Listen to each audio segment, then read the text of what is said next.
Hey guys, today I wanted to go over my newest little piece of equipment here for making videos. This is a camera dolly or a camera slider. There's a lot of different words that people use to describe what this is. Basically what it is it's a nice rolling dolly that allows you to get either nice panning shots, smooth zoom in type shots, or a shot where you can go all the way around an item. You don't get the jostling that you would normally get from your hand while holding your camera, or even what you get when you're using a 3-axis gimbal. This is very handy for doing benchtop type videos. I do a lot of videos on the bench covering RC cars. Now, if you guys are familiar with the channel, you'll see that, and you'll start to see some of these type of clips showing up in my videos. If you're doing benchtop videos of items that you're either trying to review or show, whatever you're doing, this is a pretty inexpensive piece that you can add to really make some nice clips. Now, as I said, this is 3 separate parts that I've assembled to get the full system that you see here in front of you. Now, the bottom part is the Newer Skate Dolly. I'll add a link to it in the description below, and you can pick it up on Amazon. I picked this thing up for $18.99 shipped. Super inexpensive as far as that goes. I probably couldn't build my own for what this cost to buy. Now, with that said, there's some definite quality issues when you're really looking at some of the extra features other than just the ability for it to skate along. As far as how it skates along, the wheels roll pretty nicely on ball bearings, and that part is smooth. What can you expect really for $18.99? So I'm happy with that part.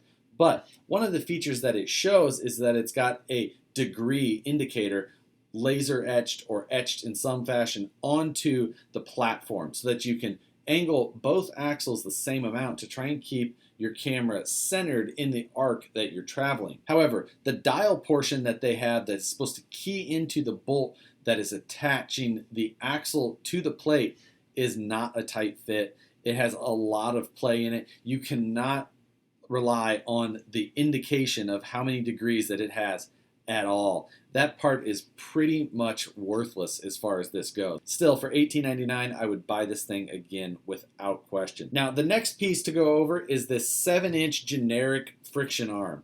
This is an adjustable piece that allows you to get your camera attachment where you want it. Allows you to get it out of the way of the camera dolly, up, down, to the side of it. I found a lot of different ways to get this thing adjusted. One thing it doesn't have is any locking for the ball mounts that are down at the base and up towards the head. It's not exactly the smoothest, so it kind of friction locks itself as far as that goes. The friction arm that I'm using was $8.20 on Amazon. Again, pretty inexpensive, and for what it does, I'm happy with it. Now, the last part to go over.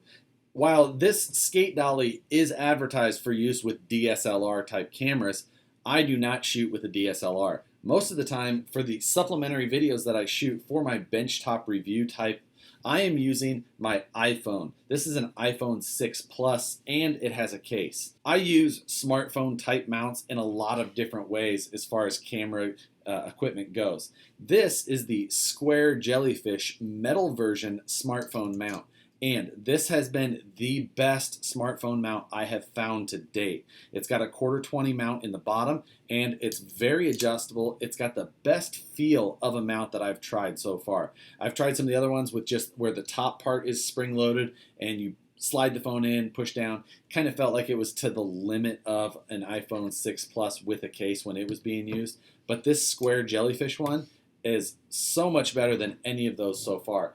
The bottom and top part extends, so when you put your phone in there, you can tell that it's got more room to go, and it holds the phone really well. It'll shoot in landscape, portrait, or depending on how you have the arm articulated, as you change that may just allow you to keep your phone in landscape mode, which is how I found myself using it mainly. So if you're looking for an inexpensive way to kind of clean up or make your videos a little bit more sophisticated looking, and you're working on a solid surface like I've got here in front of me, this has been the best type of setup that I have found so far to do that.